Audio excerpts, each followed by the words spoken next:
Culver Unsafe Building Board meeting to order, please. Thing is being recorded. Your participation is your consent to be rebroadcast on the Culver YouTube channel. Please join me for the Pledge of Allegiance. I Pledge allegiance to the flag of the United States of America and to the republic for which it stands, one nation, under God, indivisible, with liberty and justice for all. Roll call, please. Mrs. Monroe here, Mr. Clevenger, Present. Mr. Croy. Here. So, Mr. Buddy online. There are two people online, but neither of them are Sally or Data. Dan's not. No. Okay, and Sally's not. Okay. Order of business. Update on 24 CUB-001 Cooper, 205 Akron Street, Culver, Indiana. Well, Steve Gorski, Culver's building commissioner. So with that one first on the list, Mr. Cooper's been very busy there. And he's made a significant amount of repairs and updates to the house. So I'll just make it short. I can no longer consider that an unsafe structure. So it'll go off the list. However, I will note that it's still not habitable because it doesn't have water to it. And I'll also note that the retaining wall around the property still remains unsafe. But that's not part of the structure itself. So any questions on that? My records will show that I'm satisfied. Mr. Cooper. I'm looking at water. So I just wanted to know if that's something that's in the future. At some point, but if I hook it up, I'm not turning it on. Yes, sir. I was just curious. When someone's living there, I don't want to take a chance on a broken pipe. Don't blame me. Don't blame me. And as far as the wall is thick. I hired a mason to come in and fix it. Pictures, if you want to see pictures, Sally was down Monday and looked at it. And it's been done for 3 weeks. Oh, so I didn't see that when I drove by, and I hadn't been by in the last few days. So Good. my apologies. So thanks for doing that. Thanks for that update. Thank you, sir. 444 South Ohio Street. 44 South Ohio Street. I sent a certified letter out to the deeded owners per Marshall County's website. However, to that address, both deeded owners are deceased. The county doesn't list anybody who has any kind of power of attorney or executor on the site. However, I received a call from, I think it was Leona McFarland, who spoke briefly. Didn't have much information, and at a point during the call, she said she was upset, didn't want to speak any longer. Haven't heard back from her. 444 South Ohio Street. The house got a hole in the roof. It's a blighted property. There's a list of different things, and at this point right now, our town attorney, Kevin Tankersley, is writing a demolition order up for that house. That'll be served on the owner or to the address. I'll try to reach out also to Ms. McFarland, and we'll see what she may have to offer on that. But Kevin Tankersley, our attorney, is working on that demolition order. Just note there's some other properties that need some attention in that neighborhood also, but right now this is the worst one. I am the one you talked to. My name is Jane Becker. Oh, I'm sorry. I've got it here. I had two names. I'm sorry. Leona is deceased. Okay. I told you that it was up for sale. I have 2 offers on it now. I did tell you that. No, you did. You told me that you wanted to sell it. Yes, I have. Okay. In the meantime, it's still unsafe. Doesn't change the fact that it's an unsafe structure. Can you say your last name one more time? Love Vicker. Vicker. So we can stop the order. if you have an actual commitment to buy it from somebody. If not, we can't let it sit there indefinitely. Understand. So if you let me know, be happy to work with you. Absolutely happy to work with you. Are you Please reach out to in me charge next of week. these? Okay. I'd note it, you might, if you're, got the power of attorney or an executive, you may note that to the county, so that can be recorded, so it shows on the website there. But yeah, please reach out to me next week. I suggest talking to an attorney first, and let's see if them file the paperwork for you on that. That's the best way to do it. But again, please reach out to me next week. I'm happy to work with you. Anything No, nothing else on that. How about 210 South Ohio Street, the garage? So 210, well, we've got 210 South Slate Street with a garage and 220 Clover Street with a garage. I'm sorry, I misread that, Slate Street. So 220, we'll go 210 Slate Street, the garage. I'm working with the owner right now on that. The owner has until the end of September. That was the date the owner requested to make repairs to that garage. So more to come on that is see how the owner deals with that. That's been, I think I gave the owner 6 months maybe ago. We had that discussion. I gave her a chance to tell me when she'd have it done. She said the end of September, so we'll see how that goes. And the other one on the list is 220 Clover Street, the garage there. I just spoke with the owner of that yesterday.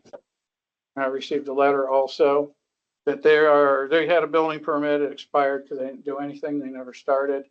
They are getting another building permit and say they will have it done sometime near the end of the year. So I'm happy to work with the owners. If they can get that done, great. So that's where we're at. Looking at another structure, and I don't have all the information on it, so I won't bring that up yet, but I'll send you all the information when I have it here in town. Thank you, Steve. Those are all the things I'm working on right now, as far as that. Steve, do we have any type of way for people to, if they see something that they think is unsafe, or they think that, or they would like you to take a look at, and the reason I ask, I guess to finish the question, is there a way that they can report those things to you other than just getting a hold of you? Do we have, or is it just sending you an email, sending you a phone call? Call, text, email me, come in and see me. I'm here Monday through Wednesday. Perfect. The reason that I ask is that the very first time I heard this, we were talking about Mr. Cooper's retaining wall, which apparently now, after I heard that, I look at all retaining walls as I drive by. So that's apparently a thing. And I've noticed several throughout town that are either almost on the sidewalk and so on and so forth. But I wondered if there was a way for other people to report them. Yeah, they just have them reach out to me. It's on the town Culver's website, under building commissioners, all my contact information. Perfect. Thank you. You're welcome. Anyone online?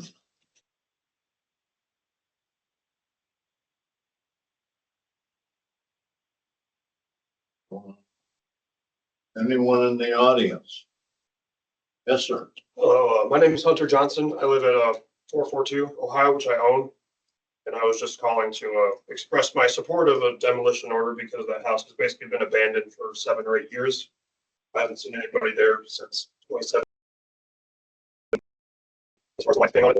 And my stepmom used to be a real estate agent. And she agrees with me that the current condition of that house lowers my own property value as the next door neighbor by at least 20 or 30,000. If somebody's going to move to Culver and make a significant investment on a house, they don't want to live next to an abandoned, blighted property that's uninhabitable. That's really all I have to say. Did you say you're 442 South Ohio? Yes, the next door neighbor on the north side. Okay, thank you. Yeah. Thank you. Anyone else? Board have anything? No, I just want to let Bobby know I appreciate everything you did to try to get that building back in order during some pretty hot months. Thank you. Yeah, Bob, good job. It's been going on a long time, but you kept your word. Yeah, same thing. When Steve said that, it was like a little bit like Christmas, right? You're surprised, and so great job. And I'm glad that I didn't know what my thoughts were going to be when I came in here today. And so I didn't have to think about it because everything's done. So One thing I would like to see from this board is when you guys are dealing with somebody like me, go down and drive by it before this meeting and see what's actually done and what it actually looks Holly and I did together. like. I'm stalking you with my golf cart for what it's worth. I saw the progress. I knew you were working. Sally and I go for a drive after every council meeting. So when there is a property in the list. We drive around the back of that. Right. Weird alley road. Down that alley, on that hill. Sally did not me. Fun one with the golf cart. And then I text Kevin, if I see one of the grass that looks somewhere in town, I'm like, hey, look at this. I try not to look too. I do. Especially after a council meeting. I do appreciate everything to get it back together. Kevin, you have anything? No, sir. It's nice to see that we can work together and get something done, communication. So thank you. Wondering if, I don't know how you do it or how we would communicate it out, but like in the case of this, executor of a property that we think has been abandoned or in disrepair like that, we don't know that somebody is in charge of the estate. It hasn't And been it being the GIS. water bill comes into my address. That property taxes I pay, the water bills, Okay, the trash and everything, I do that every so month. that's the knowledge right there. I'm trying to figure out how we learn of, ones that fit that on. On a communication level. Yeah, Yeah, that's difficult because you really don't want to make a public blast about something like Yeah, that. I never received Yeah. a letter. yeah, you don't really want Yeah, to say, exactly. hey, there's a property sitting empty to the public, but I send letters to the house address because that's what the county has. So I have to go by deed of owner. That was good time. When I talked to you, you said you didn't have it either, the post office didn't have it. So where it was, I say that they ended up getting, either they get returned, I hear nothing, or I get the receipt back. yeah, I had several come back to me when I was town manager like that too. It's up this. to Pay Justin, for it. to Justin's comment tonight, about reporting, tonight during the council meeting, I'll discuss it further during town manager's notes, but Karen and I have been working on a communication device, through texting. It's textmygov.com, but it's literally sent to your cell phone. It's going to be an opt-in.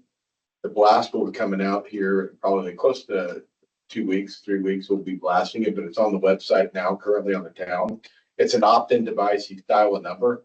The nice thing about the device is it allows us to communicate directly to you during a water burst or some type of incident, street closing, whatever it is. We can also just address one area of town, not the whole town, but also it allows the community, the residents, to communicate directly with us.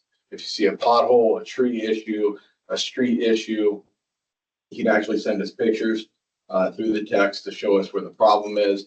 And I'm sure that you can also report something unsafe through the device that will go directly to utilities if it's a street issue. Most of them will be directed towards us as well, but it allows you to communicate directly with the public and them to communicate directly with us. It's something we've been working on. Karen brought it back from a meeting and we just got done with our training and everything on the website. That was fun.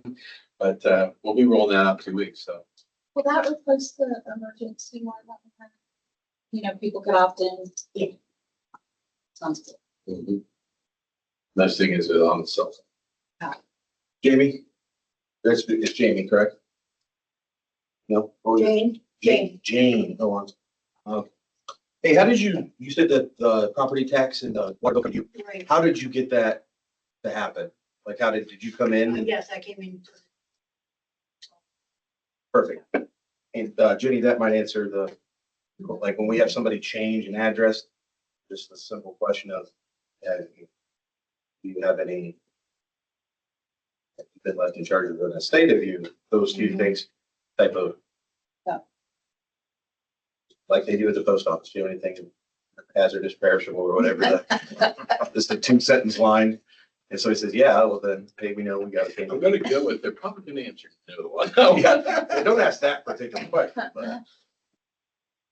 Yeah, I mean, because the bills just keep showing up.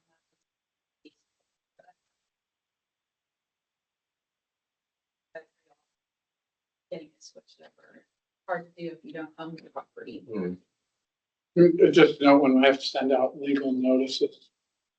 We use the county deeded owners list for all the legal notices. And that's really what I have to do. I'm pretty much required to send it to the deeded owner unless it has something that noted that executor care of, that can all be put on there. Yeah. Scratch your head or. No, I just have a question. Craig at 522 South Main. Sorry, I was late, 7 minutes. Missed almost the beginning of what I wanted to come to. Just want to thank Mr. Cooper again, as in the community, busting his ass. I saw him out there sweating and doing all the things necessary. And when he was here to give his situation when he brought that siding in, he wasn't kidding, because I still can't find siding for my house. So forever, wherever you found that, we need to chat. But I have questions about houses that, like, I couldn't give you the address, but I can describe them and you all know. One is across from the gas station, literally to the left of Easterday's attorney's office. It's got blue trim.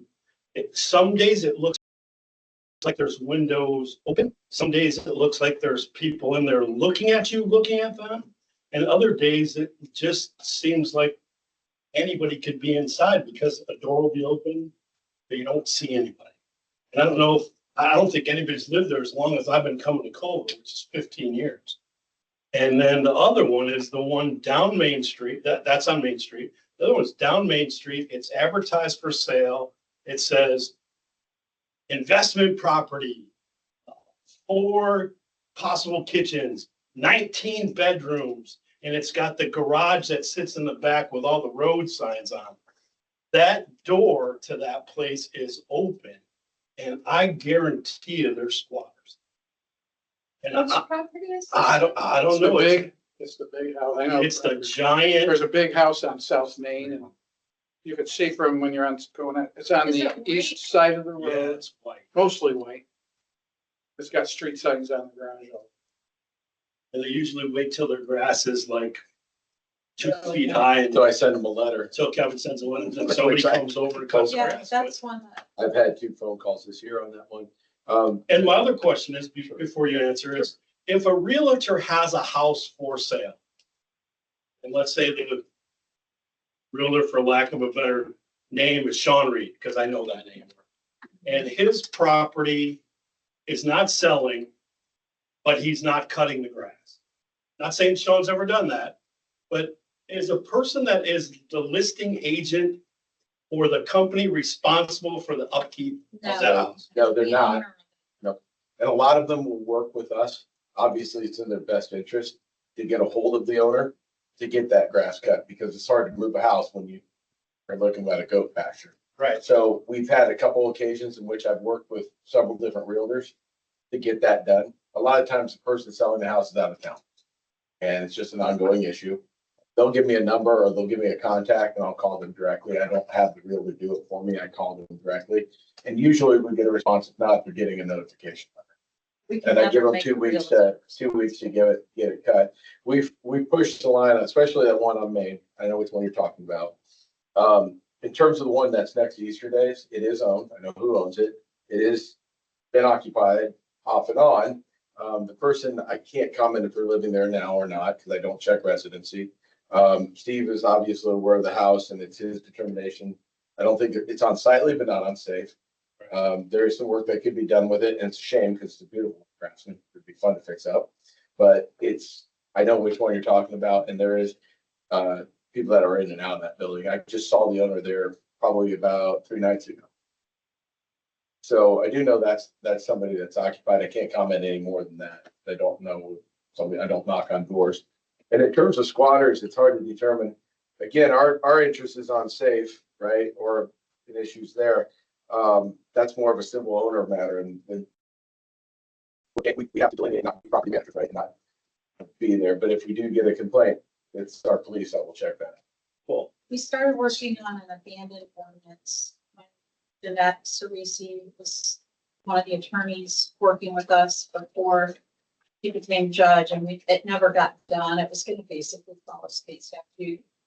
But that's a really hard one for us in terms of enforcement, because how long can it be abandoned, right? Because you have plenty of part-time owners here who aren't in their house 6 months, right?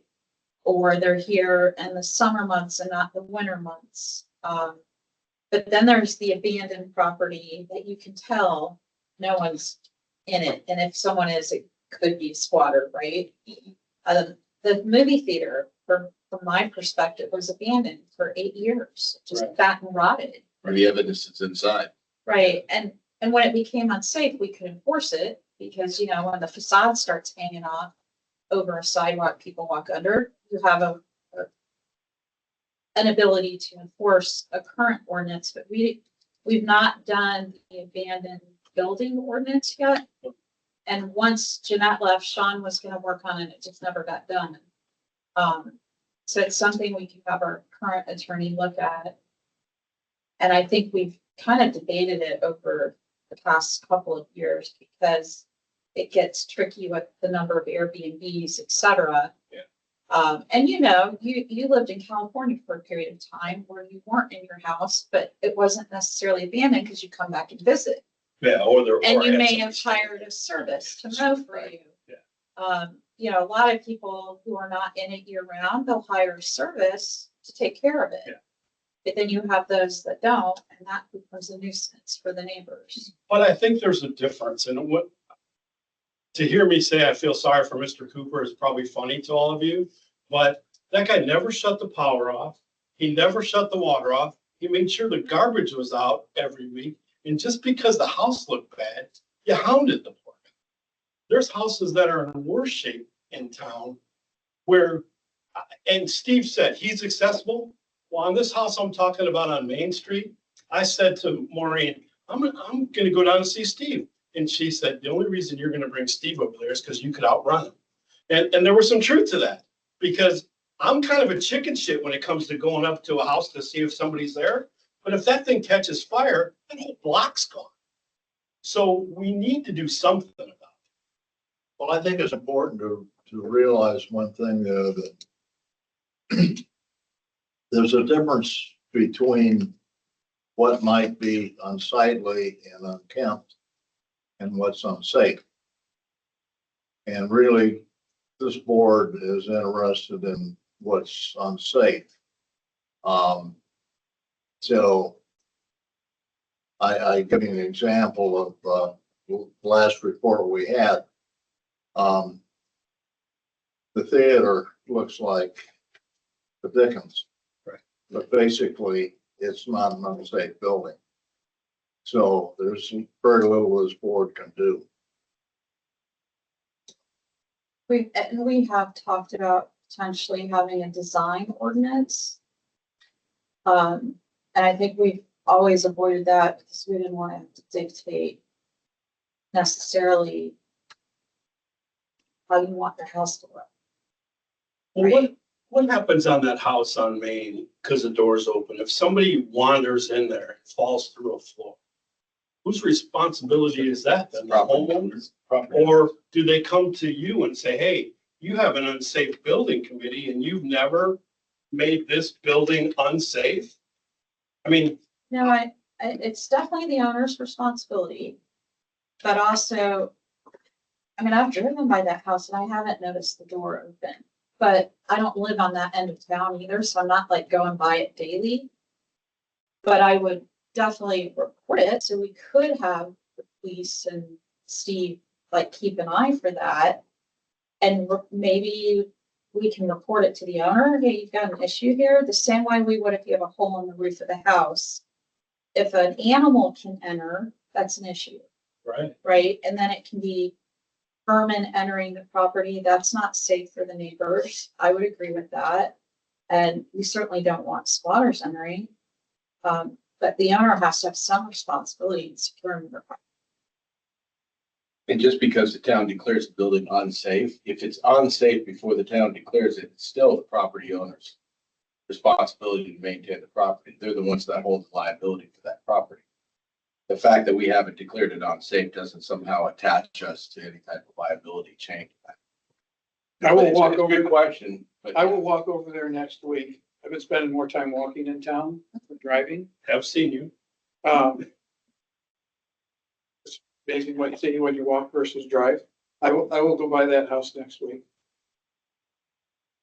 Gotta careful. And even then, I'm not sure you can just randomly enter a property. I can't go on, I can go to the door and knock. I can't just walk on property and start looking and it's trespassing. The door that's. Unless there's an emergency situation, which is very rare. Right. And the state defines that.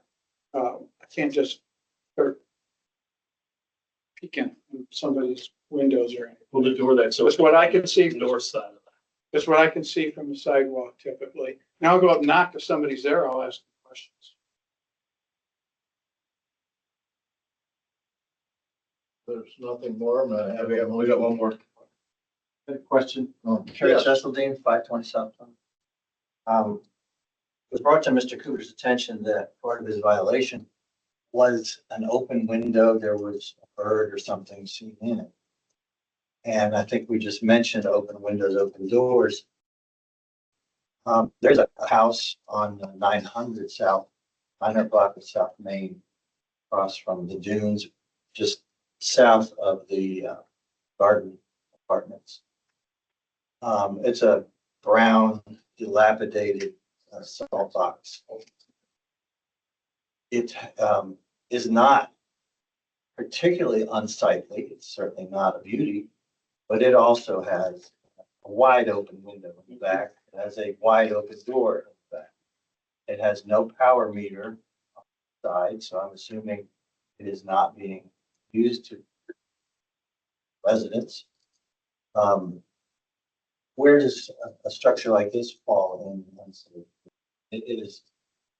It has a decent roof on it, but that's about it.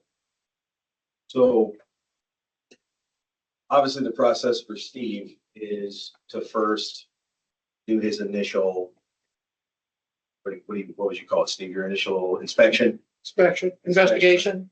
So when we see these things like open doors, open windows, the person that can immediately do something is one of the police officers, right? They can walk up and basically welfare check to see if people are there, safe, whatever the case may be. I know on the west side of town, we had a guy that passed away and his foot was hanging out his door of his garage, right? So obviously the neighbor saw it, called the police. So if there's something going on, something like that in there, whatever the case may be, Chad or one of the officers can go over and do that inspection.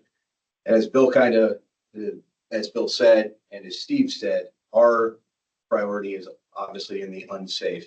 So basically it has to be inspected. Steve has to determine if it's unsafe, and if it's unsafe, then it comes to us. Well, isn't it unsafe by virtue of the fact that it's open?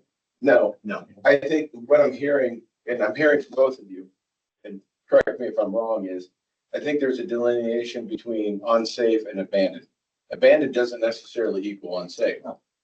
Now, Jenny's point, maybe we need to address abandoned and have a separate mechanism to address that, and rather than having the unsafe portion of it. An open window could equal unsafe, but it's probably more of an indicator that the building has been abandoned.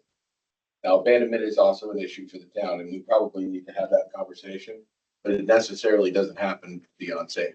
There are probably plenty of buildings that are abandoned that could still be considered structurally sound to a certain degree, maybe cosmetically unappealing, but still structurally sound. And that's where the unsafe I understand it I mean, correctly. and it also comes in with the ability for vermin to get in, That's right. the ability for kids to explore it without permission. Or with permission. It will eventually leak out. Yeah, so there's a host of factors, but I'll review that home also. I'm aware of it. I've been keeping an eye on it. It's been accessible for 6 weeks.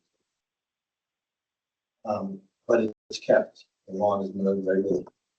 It's not up to the lighted property. I'm just concerned that there are factors there that need to be addressed. I mean, you can't leave a door wide open in your house and not live there. It's just dangerous.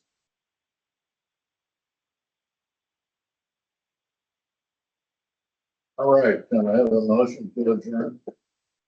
So moved. Roy moves to adjourn, second by Ginny. second by Mr. Roll. All in favor, signify by saying aye. Aye. Opposed, same sign, we're adjourned.